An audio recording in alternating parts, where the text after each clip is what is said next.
আসসালামু আলাইকুম, সবাই কেমন আছেন? সেদিন যে বিড়ালের বাচ্চাগুলো নিয়ে এসেছিলাম সেগুলোর একটা ভিডিও আপনাদের সামনে নিয়ে আসলাম আর কি।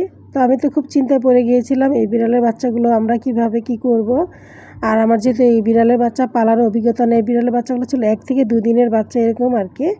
তো আনার পরে তো এই তো ছেলে গুঁড়া দুধ গুলে দিয়েছিলাম, সে সিরিঞ্জ দিয়ে আস্তে আস্তে বিড়ালের বাচ্চাগুলোকে খাওয়াই আর কি আমরা প্রায় 2 দিন। তো আমাদের থেকে তো উত্তম পরিকল্পনাকারী একজন আছে, মহান আল্লাহ তাআলা। তিনি ওদের রিজিক দিয়ে আমার বাসায় পাঠিয়েছেন। তো আমার বাসায় যে একটা মা বিড়াল আছে বলেছিলাম, সে মা বিড়ালের সামনে একটা বাচ্চা নিয়ে আসে আর কি, দেখি সে কী করে। তো একটা বাচ্চা আনার পরে সে বাচ্চাটাকে চেটে পুটে নিয়ে তার বুকের মধ্যে সে আগলে নেয়। তখন সবগুলো বাচ্চাই তার কাছে দেই। সে মাতৃস্নেহে মানে এমনভাবে তাদেরকে আগলে নিছে যে কল্পনারও বাইরে। এখন এই বাচ্চাগুলো বেশ ভালো আছে মাশাআল্লাহ। এই মায়ের দুধ খেয়ে তারা আর কি বড় হচ্ছে। আসলে আমরা রিজিক নিয়ে অনেক চিন্তা ভাবনা করি। আনার সময় রাস্তায় হাঁটছি আর চিন্তা করছি এগুলো কী খাইয়ে আর কি আমি এদেরকে পালতে পারবো বা রাখতে পারবো, আর কিভাবে তারা বাঁচবে, তাদেরকে আল্লাহ বাঁচাবে। আসলে আল্লাহর কাছে যেই চিন্তা ভাবনা আছে আমাদের কাছে কিন্তু সেই চিন্তাটা নেই।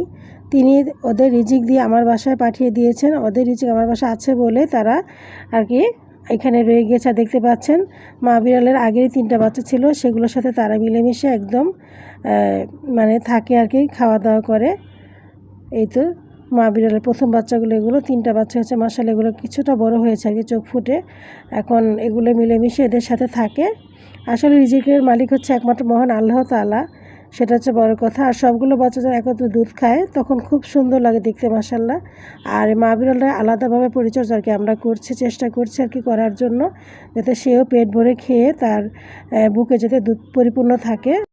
আল্লাহর রহমতে আমরাও চেষ্টা করছি যাতে তার পেটটা সবসময় আর কি আমরা ভরা রাখতে পারি, আর তার বুকে যাতে সবসময় দুধ থাকে, আর বাচ্চাগুলো যাতে সবসময় পেটটা ভরা থাকে মায়ের দুধ খেয়ে।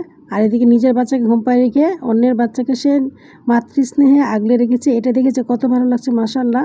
কোটি কোটি শুকরিয়া জানাচ্ছি আমার আল্লাহ তাআলাকে।